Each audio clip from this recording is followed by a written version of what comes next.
Hey guys, welcome back to my channel. In today's video I want to give you a full-scale review of Piano Adventures Adult All-in-One Piano Course number 1. Don't forget to subscribe if you haven't already done so, and if you enjoyed this video, don't forget to give us a like. So this is one of the most popular books for adults and older beginners. That can be like a late teenager or anybody who's not a small child anymore. And I thought I would give a full in-depth review of this book in order for you to decide if it's worth it or what are the pros and cons of it. I mentioned it in my best adult method books video, but I couldn't talk too much about the contents of the book because that was mostly about all the books out there. So this video is dedicated to this one book here, which is the Piano Adventures All-in-One Piano Course number 1. So I'm going to break down this video into 3 chapters. In the first chapter I'm going to talk about the format and the series itself, what you can get in it. In the second one I'm going to quickly round up all the things that I like about it and the things I don't like about it. And in the last and final section I'm going to go through every single chapter in the book and show you what you are going to learn in that chapter and what's good about the progress and how quickly the book moves through from the very beginning stages to quite nice songs in the end of the book. So let's start with the format. So the adult all-in-one course comes in 2 levels, level 1 and level 2. And after level 2, you're supposed to progress onto the standard Piano Adventures level 3, which is the same as the one that the kids use. Now, the good thing about the adult all-in-one course is that you don't have to buy 700 books like for the kids books. Everything is combined into this one book. You've got your lessons, you've got some sight reading in it, even though it's not specifically titled sight reading, but you are going to learn sight reading from the book. And you have some theory and technical pages for every single chapter. So it's a very good book if you don't want to buy lots of books. The book has a great selection of all genres, so you're going to learn classical songs, traditional songs, spiritual songs, but you won't find specific pop songs in them, and I think that's to do with copyright. So if you want to play any of those, then there is 2 extra books you can buy, which are these ones. So the first one is the popular one, which again comes in 2 volumes, 1 and 2 for each of the lesson books, and this has lots of pop songs if you want to play pop songs, and it's progressive, so again for each chapter in the book you can find some pop songs that you can learn at that specific level. And to give you a few titles, you've got My Heart Will Go On, Let It Be, Downton Abbey, Do Re Mi, Let's Go Fly a Kite, Tie This High, Jurassic Park, Someone Like You, Adele, Yesterday, The Winner Takes It All, Rock It Up, Can You Feel the Love Tonight, Thinking Out Loud, Angel of Music, Beauty and the Beast, and a lot of other ones. And they are broken down into 3 categories from easiest to hardest. So that's the pop one, and you also have a second option for a supplementary songbook, which is the Christmas one, and again this comes 1 and 2, 1 for each book. And if you love Christmas and Christmas songs, then this is going to give you a wide range of choice. Lots of different songs, again broken down into 3 categories, 1, 2, 3. The first one is traditional, like Silent Night, Away in the Manger, Oh Holy Night, Joy to the World. The second chapter is going to be popular songs like Let It Snow, Frosty the Snowman, Winter Wonderland, Jingle Bell Rock. And in the last one you've got seasonal favorites, which is Water of the Flower, Dance of the Sugar Plum Fairy. So these are the 2 supplementary songbooks you can get for them, and that's all the books that you can get for the adult Piano Adventures. One more thing about this edition that I really like is that when you look at this book you can see it's a spiral binding, and when you open it, it stays flat and open. And I think until you play piano from a book, you don't know how important this is. There's nothing worse than getting piano books and they close on you after every 2 bars. So having a book that stays open easily in front of you is gold when you want to learn from a book. One more thing I want to mention is the language. Obviously it's in English, but we've always got British and American versions of music books because some of the terminology is different in the UK than in America. Although I bought this book in a British store, to my knowledge there is a British version of this. When I opened it, it has the American terminology like whole note, whole step, half note, and so on. So I'm not entirely sure how you can buy the British version, because even when you go on Amazon or musicroom.com, it just shows you the book, but it doesn't tell you in the description if it's the British or the American version. It doesn't really matter. I mean, it's only a few, like 10, 15 words that you have to learn. And if you're a musician, you're gonna know both of them anyway. So just wanted to point it out that it was a surprise to me as well that I bought it in Britain, but it has the American terminology in it. Now, let me tell you my likes and my dislikes about the book. Obviously, I'm going to have more likes because this is one of my favorite books, especially for adults, but I also use the series for kids. Now, let me start with the likes. The first like I want to talk about is the layout of the page. If you see the notes, they're quite big, they're well spaced out, and in the very beginning you've got some letter names in the note heads which help you to memorize the names of the notes. My most favorite thing about this book is that it's kind of perfect for any genre. It's very difficult to find a piano method book that's not specifically made for classical music or not specifically made for pop music in mind. Because most of us want to play a selection of all those genres. I love playing classical music, but I also love to play the odd pop song every now and then because they are nice and we shouldn't be limited to one single style. Now, Piano Adventures is one of those few methods which actually takes you through the traditional approach. So you're going to read music properly, you're going to understand all the traditional terminology, the Italian words, dynamics, you're going to have an equally developed left and right hand, but also it pays special attention to those who really like pop music by making you understand chords and giving you chordal accompaniments and a lot of opportunity to play pop songs. All in all, it's one of the best approaches if you like to play a variety of genres and styles.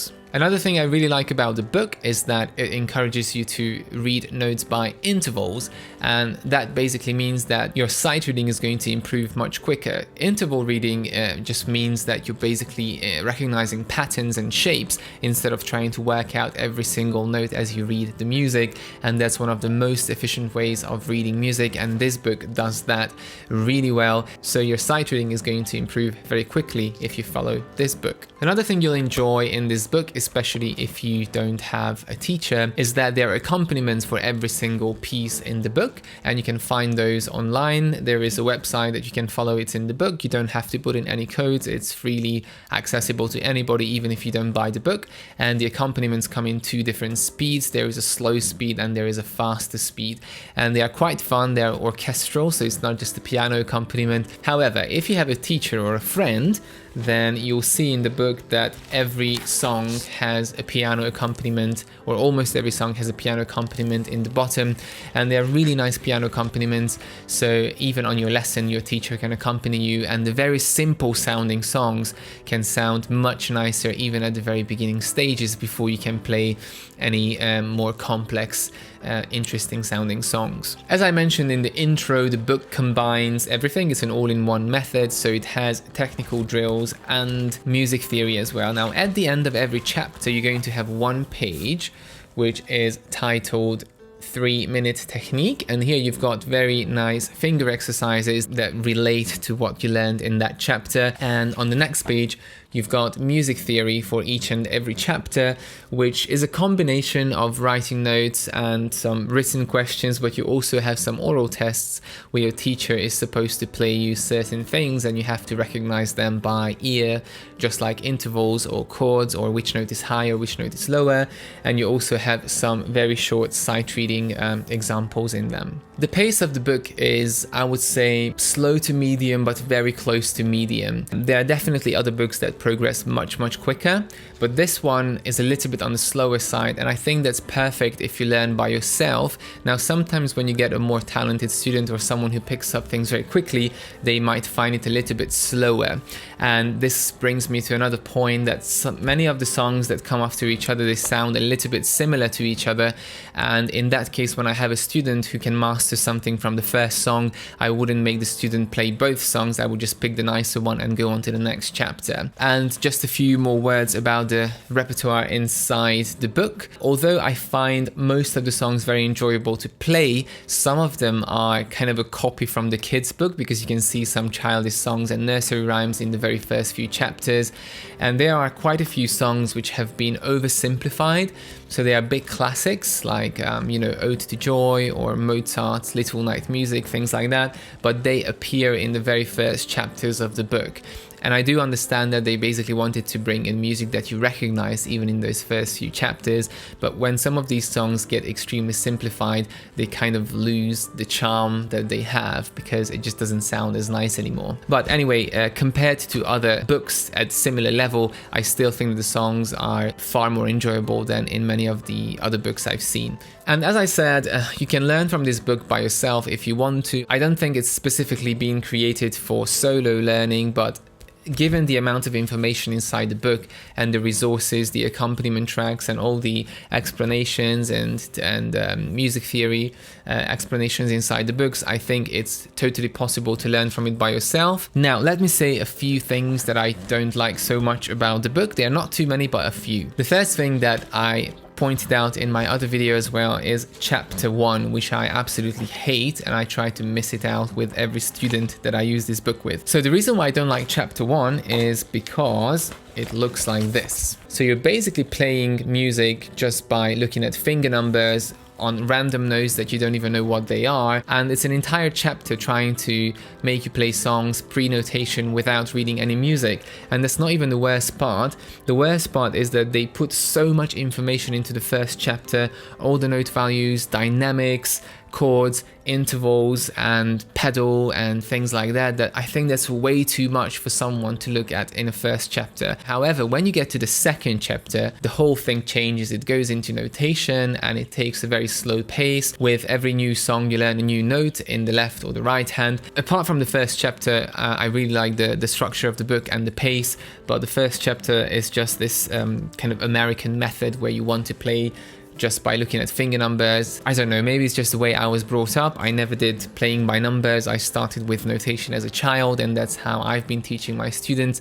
So it's just something that I don't think is necessary, especially not for adults who can read music much easier than kids in the very beginning stages. And as I mentioned already in my likes, some of the songs have been oversimplified and some of them are a little bit childish in the very beginning chapters. So if you see those, just don't worry, the songs are going to get much better, but you have to get through those first few chapters in order to get to the good stuff. And again, I've already mentioned this, there are quite a few songs in the book which sound very similar to each other or have the same technical difficulty, and that can be a good thing if you're a slow learner, but it can also be a bad thing if you're a fast learner. So as I said, if you've already mastered one concept from the first song, just leave out the second one or do the one which you like the most. Okay, so in the last section of this very long video, I'm going to go through the chapters of the book and show you what you're going to learn in each chapter.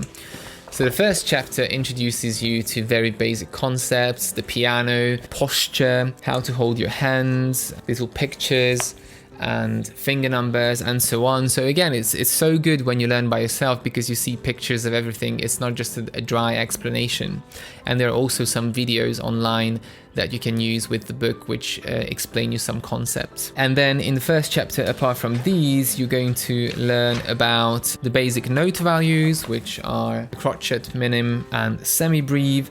You're going to learn about the black and white notes, and you're going to learn about some intervals, how to skip seconds and thirds. You're going to learn about the time signature, what the time signature is, what bars are, and how to count rhythms. There are a few songs like Amazing Grace that you can play just by looking at finger numbers, but again, it doesn't even show you the rhythm, so how can you play with an accompaniment if you don't know how long to hold the notes for?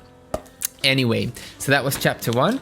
Now chapter 2 introduces notation, the lines in the stave and the spaces, the piano and all the pitches, the bass clef, the treble clef, and you're going to be starting to play hands together right from the beginning. And then you've got songs which have the letter names in the note head in the very beginning, and they always show you in a little chart which actual notes you have to play on the keyboard and which they are. Even in this chapter, the book is encouraging you to use the pedal. Now it's a very simple use of the pedal, so no need to get scared. And then you have to practice playing seconds. So the intervals of the seconds, how they look in the staff and how to play them. Then it introduces the tie, and it introduces a few more notes, and by the end of the chapter you're going to be able to play 5 notes in the right hand and 5 notes in the right hand from F to C and C to G. By the way, this book does not stay in the 5-finger position, so you're going to be moving away from it for every single piece. There is a little bit of sight reading in the first chapter, and there is some technical exercise, just moving by steps, so practicing moving steps. And the songs you play: Midnight Ride, Russian Folk Song, Catch a Falling Star, Yankee Doodle, Row Your Boat, and The Clock Tower Bells, which is the big band song. Moving on to chapter 3, which is basically reading patterns and going up and down the scale. Chant of the Monks. You're going to learn about the slur and how to play legato connected between the 2 hands and playing some very basic 2-note chords. Now, even in this early chapter, you're going to learn about interesting things like playing an octave higher, 2 octaves higher. So the book brings in lots of terms right at the very beginning of the book. Then you've got Roman trumpets, and then again a little study in seconds for the technical part, and some music theory questions, basically which note is going up a step, which note is going down a step. So again, recognizing intervals and encouraging you to read music by intervals. Chapter 4 focuses on thirds. So how to play thirds up and down, how to recognize them. We've got a warm-up, Camptown races, and here is Mozart Little Night Music, a very simple arrangement. The New World Symphony by Dvorak, and Jingle Bells. And this is the first section of the book where you start playing chords, and it teaches you how to play basic triads. So already in chapter 4, you're going to learn about chords, and that's going to help you to play songs in a much richer sound. Then again, you've got some broken chords in the study section, and writing intervals of thirds in the music theory section. Chapter 5 is dedicated to the pentascale, which is a 5-note scale. So now you know enough notes to play 5-note scales, and you've got lots of little melodies for the left hand to practice reading. Now again, these are not very pretty songs, but they are good practice to read notes and move the left hand, because if you're right-handed, your left hand always needs a little bit more practice. Then you've got Surprise Symphony, the Hungarian Dance, which is a very nice song, Shepherd's Song, and then in the technical studies you've got parallel motion, already staccato and legato, and you've also got contrary motion, pentascales, again staccato and legato. In chapter 6 you're going to learn a new note value, which is the quaver. So quite fast we're getting to the quavers, and then there is a little French minuet, which is quite challenging, but is a nice one to play. You've got Morning by Grieg, another famous song. You're going to learn about the upbeat when you have an extra beat at the beginning of the music, and Happy Birthday and the fermata. So with every new song you learn some new concepts, which is really good. And then you've got some more chords, and you're also learning some more interesting chords that are more useful in pop music, like the standard C major chord and the C major suspension chord, so sus4. Then simple gifts, and we've got some rhythm drills in the end for the technique, which basically tries to make you practice the quavers, and then some music theory for the quavers. Now the quavers are really difficult to understand because they are shorter than a beat, so they're harder to count, and there's a lot of practice for them. So even if it takes you longer to learn it, there's going to be enough songs to practice it. Chapter 7 is bringing in bigger intervals of notes and hand crossing, also 500-year-old melody, and then playing the F major chord. And then in the end of the chapter you've got cross-hand arpeggios, which are again very useful technical exercise, and some music theory. Moving on to chapter 8, this is when the songs start to become sounding more complex and more complete. We've got some new notes for the right hand going up to the high G from the high C. You've got When the Saints Go Marching In, African Celebration, learning about tempo changes, ritenuto, slowing down. Then a little imitation study for the technical exercise, which again can be very challenging, so it's a good thing to practice.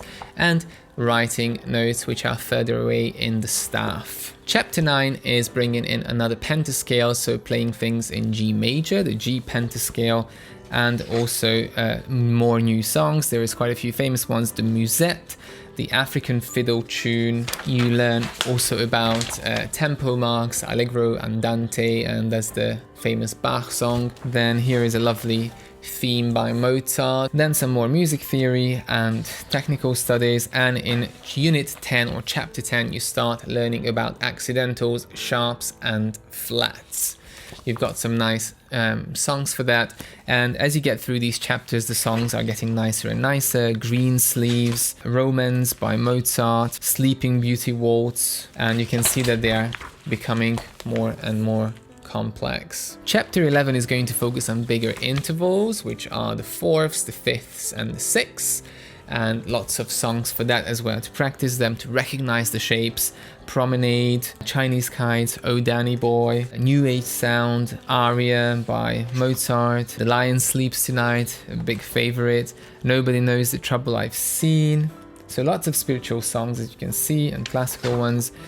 And then some interval study in the technical exercise, and the same for music theory, writing and recognizing intervals on the paper as well. Chapter 12, you finally learn a full scale, the C major scale, and thumb crossings in the right hand and left hand. And we've got Viva la France. Chapter 13 brings in the dominant 7th chord. Again, in many traditional method books you wouldn't learn about these chords in the first book because it's a more complex thing to understand, but this book is really trying to encourage you to understand chords and how they are made up and what's their purpose in music. So you learn about the dominant chord, Ice Skaters, and these songs are all going to reinforce the change between certain chords, the dominant chord and also the tonic chord. Chapter 14 takes it further up a notch. You're going to learn about the primary chords, which is the tonic, subdominant, dominant, the leading note, and the relationship between these chords, how to form them in the key of C major. A trumpet concerto, which as you can see is very chordal based,